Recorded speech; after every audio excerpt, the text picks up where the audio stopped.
always ask little kids what they want to be when they grow up. When I was younger, I wanted to be a ballerina, and now I feel like being a roller coaster tester would be pretty awesome.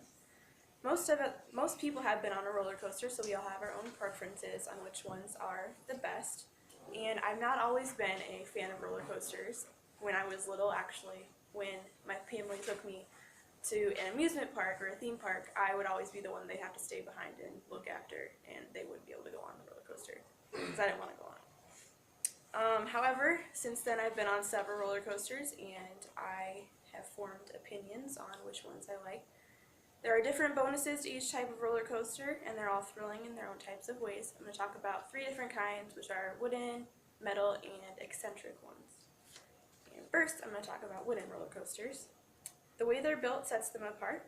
Tom Harris says in his How Stuff Works article, the tracks of wooden roller coasters are something like railroad tracks, and this is because railroad tracks have the flange on the wheel which connects to the railroad track, and that makes it stronger.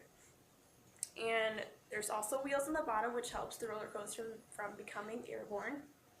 There is a wooden metal lattice structure that is also found in houses and skyscrapers. And they do have the ability to go upside down, however, the wooden flexibility doesn't allow it sometimes. So the modern day roller coasters do not have upside down features. Another thing people like about wooden roller coasters are the aesthetics, and that would also be the lattice type structure, and it looks architectural. And in metal roller coasters there's not as many beams, so it's not as pretty to look at. And there's rickety sounds that people like, and actually this would also be something that people don't like about wooden roller coasters because it might scare them. And many are also old, and people like this because it can be a historical aspect to riding a wooden roller coaster. The Cyclone at Coney Island was built in 1927, and it was restored in 1975 to make it safer for today's roller coaster riders. And for a real life example, the most popular wooden coaster, newer roller coaster today, is called the Goliath, and it has a new hybrid track which is makes it smoother than an all-metal roller coaster. And according to a Time magazine article, the science behind the world's biggest wooden roller coaster, it is called a topper track, which you can see on the orange metal which connects to the wood. And Jake Kilsip, which is also in the Time magazine article, says, quote, "The topper track gives a smoother ride than you get on an all-metal track," unquote. And also on this ride, the G-forces and 85-degree angle, which is at the top picture, make it fun for all ages. And a G-force is the positive or negative force in the body. 3.5 Gs can be achieved on this ride, and that is 3.5 times your body weight, and it can also achieve -1 Gs. And now I'm going to talk about metal roller coasters. They are much newer and built differently, which they are lighter, and Tom Harris says this is because, quote, "the steel made of polyurethane or nylon is tubular," unquote, and that is a tube of metal which leaves a lot of airspace, and so it is a lot lighter than it looks. And although the wheels are underneath like a wooden roller coaster, they're also on the side, which makes it so they can go into loops and twists and stuff. And these can also achieve a lot greater heights, like the King Dakar in Six Flags Great Adventure. And this achieves a height of 456 feet, and it can go up to speeds of 128 miles per hour.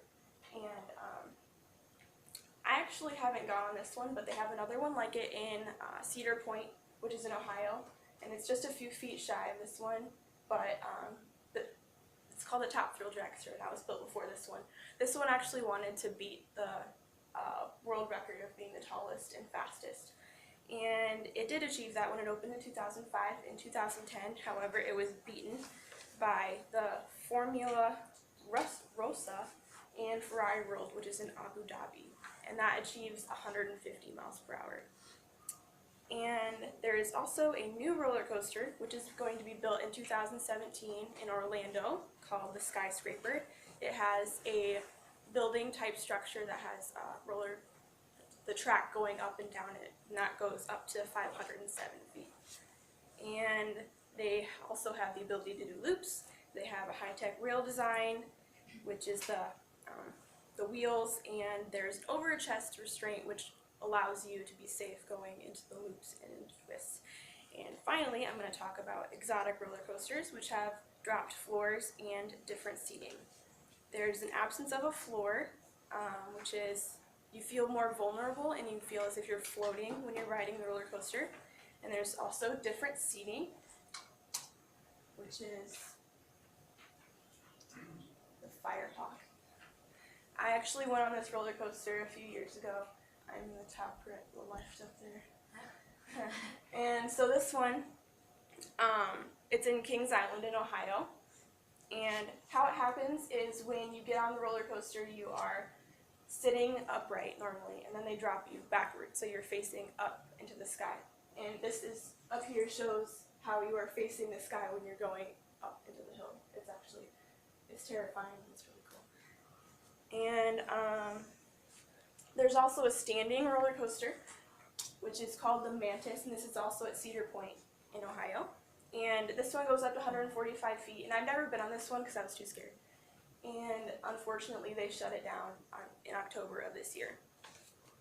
And in that How Stuff Works article, it states that the roller coaster database identifies 8 different types of roller coasters, which is seating, standing, inverted, suspended, pipeline, bobsled, flying, and 4th dimension. I'm going to talk about 4 of those. The pipeline is a track attached to the middle, so it's like one of them has a track going all the way around the car, and so it's like you're in a little pipe. And then the bobsled, there's wheel trains that slide down a U-shaped tube, and it's not fixed to a track, so it's like a actual bobsled. And then the flying started out as a seating, and that was actually the Firehawk, and you're rotated to face the ground.